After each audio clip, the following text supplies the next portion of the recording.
जी दोस्तों, पिछले वीडियो में हम लोगों ने आर्टिकल 35 तक अध्ययन कर लिया। जो हमारा भाग 3 था वो आर्टिकल 35 तक ही था। इसके बाद जो हमारा आएगा भाग 4, जो कि आर्टिकल 36 से लेकर 51 तक दिया गया है, और ये इसमें हमें नीति निर्देशक तत्व के बारे में चर्चा की गई है। नीति निर्देशक तत्व को हम इंग्लिश कहते हैं DPSP, यानी directive principle of state policy. इसमें हम आर्टिकल 36 से लेकर 51 तक दिए गए, तो आज इसमें हम आर्टिकल 36 से लेकर 40 तक अध्ययन करेंगे। देखिए, पहले समझ लीजिए कि जो हमारा ये नीति निर्देशक तत्व ये होता क्या। देखिए, इसे हम सेकंड मूलाधिकार भी कहते हैं, यानी कि देखिए इसमें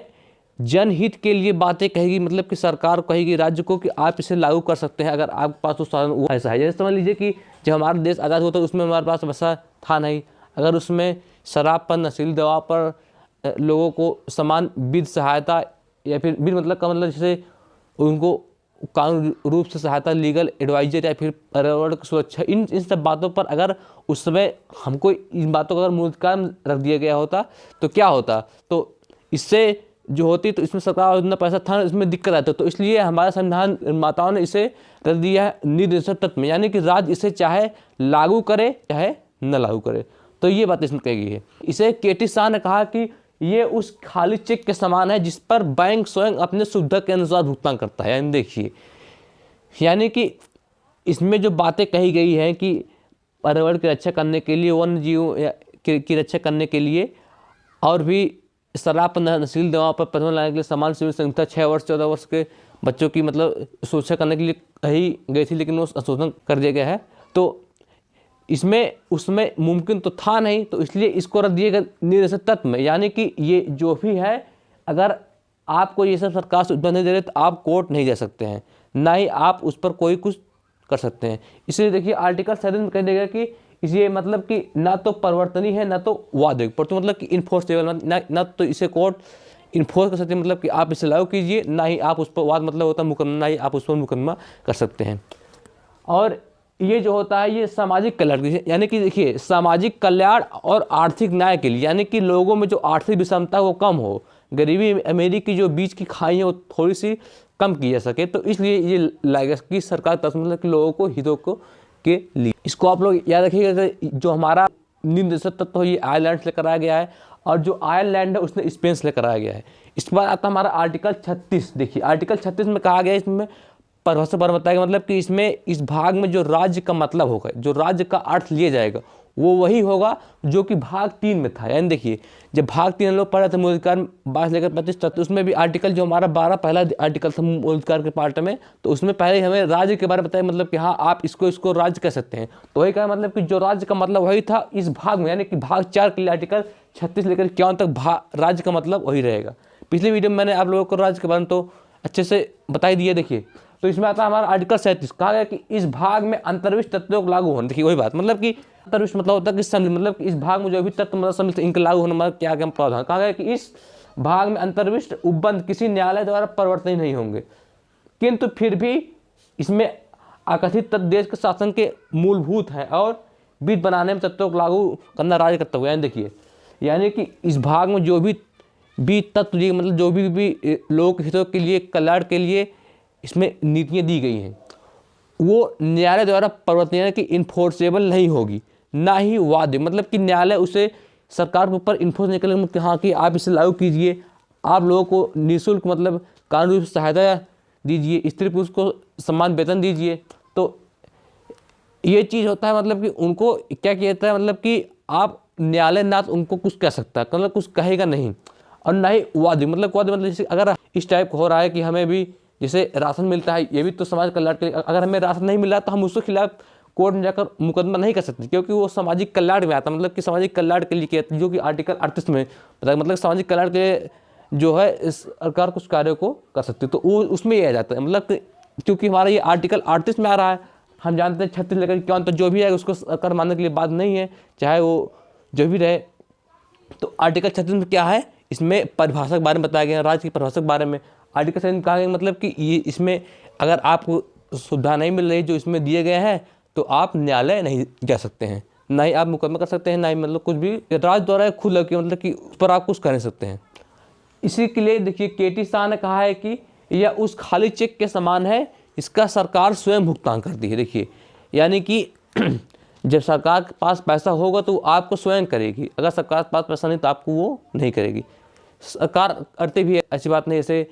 राशन हो गया मिल रहा है, तो और भी सरकारी योजनाएं हैं, जैसे ये गैस वाला मतलब हो गया, जो उज्ज्वला योजना के तहत गैस बनता है, प्रधानमंत्री आवास योजना हो गया, तो ये सब क्या है, ये सब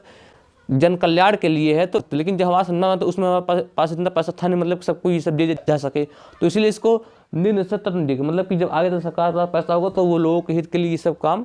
करेगी। इस पर आता है हमारा आर्टिकल 38।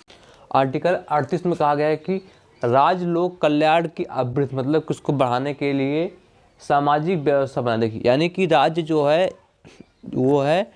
वो समाज में ऐसी सामाजिक व्यवस्था बनाएगा जिससे कि लोगों के कल्याण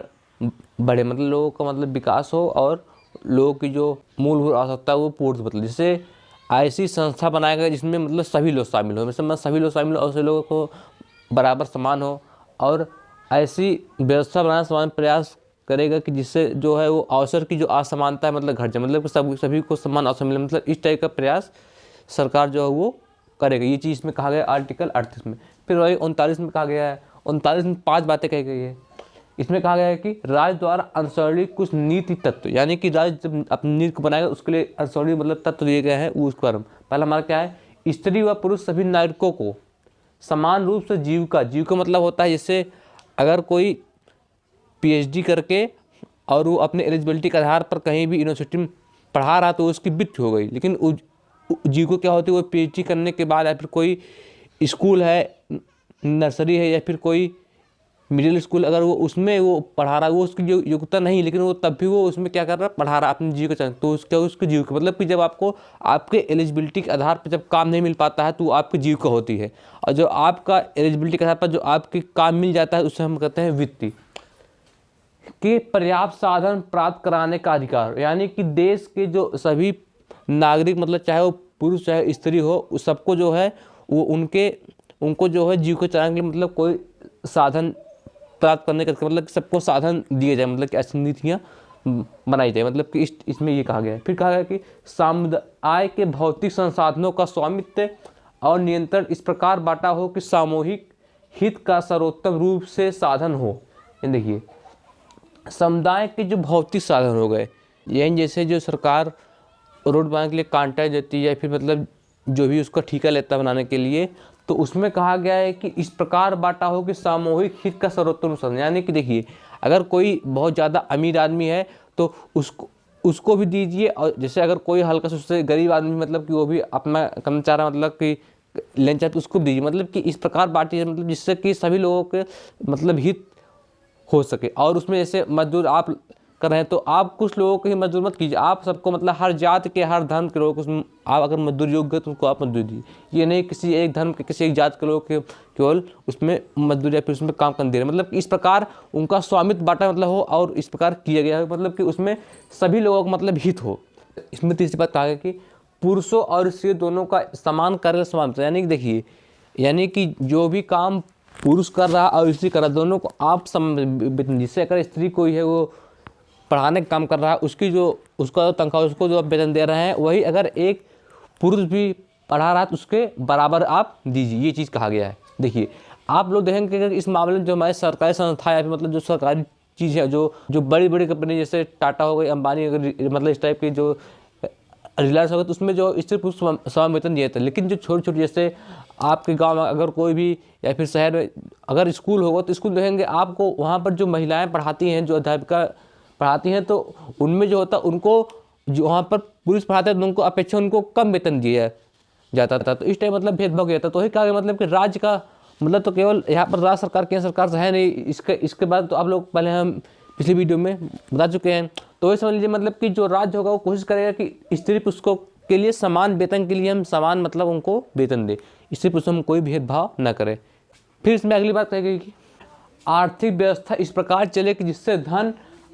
और उत्पादन साधनों का सर्वसाधारण के लिए अहितकारी नहीं, यानी देखिए आर्थिक व्यवस्था मतलब जो आर्थिक आपकी अर्थनीति इस प्रकार है जिससे जो छोटे व्यापारी है जो बड़े व्यापारी है जो भी बड़े छोटे मतलब कि सबको फायदा, मतलब जैसे गांव के स्तर से लेकर के जो बड़े बड़े इंडस्ट्री में सबको फायदा, इस प्रकार आप बनाइए। ऐसी आप आर्थिक नीति के चक्कर में आर्थिक लाभ के चक्कर में बनाए कि जिससे जो छोटे व्यापारी उनका घाटा हो जाए, जो बड़े व्यापारी उनको लाभ हो, मतलब किस प्रकार जो क्या हो अहितकारी न हो, मतलब इस प्रकार के आप बनाइए जिससे क्या मतलब कि सभी आम कि सबको एक समान लाभ मिले। ये तो संभव मतलब कि आप लेकिन कोशिश करना मतलब कि ऐसा ही हो। फिर कहा गया कि पुरुषों और स्त्री कामगारों को स्वास्थ्य तथा शक्ति तथा बालकों को सुकुमार अवस्था का दुरुपयोग ना हो। यानी कि देखिए, जैसे अगर कोई भी स्त्री या पुरुष फिर कोई काम कर रहा है, फिर कोई बच्चा मतलब है, तो उसकी सुकुमार मतलब जैसे अगर वो अभी 16 साल का है तो आप उससे इतना भारी भरकम काम जैसे हो गया, जैसे आप उसको लगा दिए मतलब कि ईंटा तोड़ने के लिए लगा दिए, या फिर मतलब इस तरह मतलब उसको उसकी आवश्यकता अनुसार काम दीजिए, उसको मतलब इस प्रकार काम दीजिए, उसकी सुकुमारता स्वास्थ्य। जो स्त्री पुरुष मतलब कि उनको स्वास्थ्य के साथ, जैसे अगर कोई स्त्री पुरुष जो मजदूर अगर बीमार हो गया है तो अगर वो एक आध दिन नहीं आता, आप उसकी मजदूरी मत करें, मतलब इस मतलब कि आप लोगों के हित के बारे में काम कीजिए, ये इसमें कहा गया है। फिर कहा गया है कि देखिए 39 का आप लोग बताए थे संविधान में आर्टिकल जहाँ का खा गा मिलते जान लीजिए को बाद में जोड़ा गया है, तो इसमें कहा है कि सामान्य मतलब कि सबको समान न्याय दिया जाए, कोशिश किया जाए, और निःशुल्क विधि सहायता। देखिए इसका मतलब होता है जैसे अगर कोई भी केस हो गया, अगर आपके ऊपर आपके पास मुकदमा लड़ने का पैसा नहीं है, तो जैसे आप किसी कंपनी की तरफ से है तो ये कंपनी का ये कर्तव्य है कि कंपनी आपस में मतलब एक राज्य है, उसका कर्तव्य मतलब कि आपको निःशुल्क सहायता दे, आपको वकील दे, एक लीगल एडवाइजर दे निःशुल्क, मतलब कि उसका पैसा न ले। लेकिन अगर बताइए अगर वो ये सब नहीं करेगा, क्या आप उसके खिलाफ कोर्ट में जा सकते हैं? नहीं जा सकते, क्योंकि कोर्ट में हम तभी जाएंगे जो हमारा 12 से लेकर 25 तक है। लेकिन ये तो किस में आ रहा है, 39 का आ रहा है, यानी कि इसके लिए कोई मतलब है नहीं। जैसे बहुत गरीब आदमी होते हैं, अगर उनके ऊपर कोई इस टाइप माला होगा तो वो केस नहीं कर पाते, तो उनको जो हो सरकार वो अपनी तरफ से वकील देती है, जिसे सरकारी वकील कहते हैं। तो ये मतलब ये कर सकता है, मतलब लोगों को समान न्याय और निःशुल्क विधि सहायता देना चाहिए। फिर देखिए 40 में कहा गया कि ग्राम पंचायतों का संगठन। देखिए इस पर जो हमारे महात्मा गांधी राष्ट्रपिता थे और जो हमारे संविधान निर्माता मान जाता है भीमराव अम्बेडकर थे, मदद की थी संविधान के निर्माण में। तो गांधी का कहना था कि ग्राम पंचायत रहेगी तो लोगों की लोग जो है वो राजनीति से जुड़ेंगे, तो जो स्थानीय शक्तियों का विकेंद्रीकरण होगा और इससे जो होगा वो लोगों में हमारा लोकतंत्र क्या होगा, मजबूत होगा। लेकिन भीमराव अम्बेडकर कहते थे कि मतलब कि अगर गांव में ऐसा जो करेंगे तो इससे क्या होगा, इससे लूट घसोट ज़्यादा मच जाएगा और इससे भ्रष्टाचार मतलब बढ़ेगा। तो दो लोगों की बात मतलब सही थी। इसमें आप लोग देख ही रहे होंगे कि जो गाँव का मुखिया फिर जो गाँव का प्रधान होता है वो काम कैसे करता है। तो इसीलिए विवाद था, तो हमारे जो प्रथम राष्ट्रपति राजेंद्र प्रसाद थे वो आ गया है, वो कहा कि अच्छा विवाद एक काम कीजिए, आप इसको दीजिए आर्टिकल 40 में, क्योंकि हम जानते हैं हमारा 36 से 51 के बीच में जो है उसको राज लागू करने के लिए कोई बाधा नहीं, मतलब कि चाहे लागू कर चाहे लागू करे, आप कुछ कर नहीं सकते, तो कर दिया गया। तो सबसे पहला जो हमारा पंचायत पहले मतलब पूरे भारत में लागू था नहीं, तो सबसे पहले जो हमारा पंचायत लागू करने वाला वो हमारा राजस्थान नागौर में लागू की गई थी। फिर देखिए जैसे देखेंगे आप लोग दिल्ली में अभी तक कोई पंचायत है ही नहीं, क्योंकि दिल्ली में कोई गांव नहीं है। तो जब लेकिन फिर बाद में देखा गया कि इसको लाना जरूरी, जिससे हमारा लोकतंत्र मजबूत होता है और लोगों की जो हमारी राजनीतिक भागीदारी वो बढ़ जाती है। तो इसलिए इससे 1993 में संशोधन करके इसको जोड़ दिया गया 243 काम है, मतलब कि 243 काम है। अब देखिए अब ये तो इससे बाहर हो गया, अब तो सभी के लिए हो जाएगा, मतलब कि आपको लागू करना ही पड़ेगा। तो जब 1993 के बाद क्या हुआ कि ये मतलब पूरे भारत में लागू हो गया। लेकिन क्वेश्चन आता है कि सबसे पहले पंचायत कहाँ लागू हुई? तो सबसे पहले पंचायत लागू हुई थी राजस्थान के नागौर में। ये चीज़ देखिए, आज हम लोगों ने आर्टिकल 36 से लेकर 40 तक पढ़ा, लेकिन हमको कहाँ तक पढ़ना है 36 से लेकर 51 तक, क्योंकि इसमें हमें निर्देशक तक तो मतलब पूरा हमारा इतना आता है। 36 में क्या है, 36 में क्या था, परिभाषा दिया गया था कि राज्य का जो परिभाषा है। फिर 38 में क्या था, कहा गया था कि अगर आप में जो चीज़ दी गई सहायता होता है, अगर आपको नहीं मिलेगा तो आप कोर्ट नहीं जा पाएंगे। फिर 38 में कहा गया कि मतलब कि जो सरकार जो है वो लोगों के कल्याण की अभ्युदय और समाज व्यवस्था मतलब बनाएगी, जिससे जो असमानताएं हैं जो भी मतलब प्राइवेट या सरकारी हैं, तो उसमें क्या होगा कि उसमें सबको समान अवसर प्रदान किया, मतलब कि समानता का अधिकार रखा जाएगा। फिर उसके बाद फिर 39 में क्या कहा गया है, 39 में कहा गया है कि राज्य जो अपनी नीतियाँ बनाएगी वो कई मतलब बातें हैं उनको ध्यान रख बनाएगी। इसमें बनाएंगे मतलब कि इसे स्त्री पुरुष को समान वेतन मिले, आर्थिक उत्पादन ऐसा कराएगा मतलब कि सभी को उसमें फायदा हो जाए, और सामुदायिक जो भौतिक साधन उनको इस प्रकार बांटा जाए मतलब कि जिससे सभी लोगों को मिल जाए, और शक्ति के आधार पर उनको काम दीजिए, मतलब कि ये बातें कहेगी। फिर लेकिन 39 में कहा गया है कि मतलब कि काम है, फिर 39 का जोड़ दिया गया मतलब कि इसमें निःशुल्क विधि सहायता मतलब दी जाएगी, मतलब कि जो लीगल एडवाइजर, फिर 40 में कहा गया पंचायत बांध दिया गया। यानी कि देखिए 36 में क्या है हमारा, 36 में परिभाषा है। 36 में कहा गया कि अगर आपको इस भाग में जो भी दिए गए अगर आपको नहीं मिलता है तो आप न्यायालय नहीं जाती, इसका 37 में। फिर 38 में कहा गया है कि सरकार जो है वो लोगों के कल्याण के लिए नियम बनाएगी। 38 में फिर 39 में कहा गया कि लोगों को जो नियम बनाएंगे इन बातों का ध्यान रखें, मतलब हाँ ऐसे स्त्री पुरुष वेतन मिले, ये ऐसे हो। फिर 39 में का जुड़ गए काम का क्या कहा गया, मतलब कि निःशुल्क विधि सहायता मिल जाए। फिर 40 में कहा गया कि पंचायत होनी चाहिए जो राज्य चाहे लागू करे चाहे ना लागू करे। लेकिन 1993 में संशोधन हो गया तो 40 का काम लागू होगा तो ये अब पूरे भारत में लागू है। लेकिन आप सोचिए जहाँ पर गांव नहीं रहेगा क्या वहाँ पर पंचायत होगी, वहाँ पर नगर पालिका परिषद होगी। मात्र एक ऐसा राज्य कौन सा है या फिर केंद्र शासित राज्य है जहाँ पर हमारा जो पंचायत वो लागू नहीं है, कहाँ है वो दिल्ली में, क्योंकि वहाँ पर कोई गांव एक भी है ही नहीं। आई होप आप लोगों को ये बातें बहुत अच्छी समझ में आई होंगी। अब हम लोग आगे नेक्स्ट वीडियो में आर्टिकल 41 से अध्ययन करेंगे। मिलेंगे नेक्स्ट क्लास में। जय हिंद।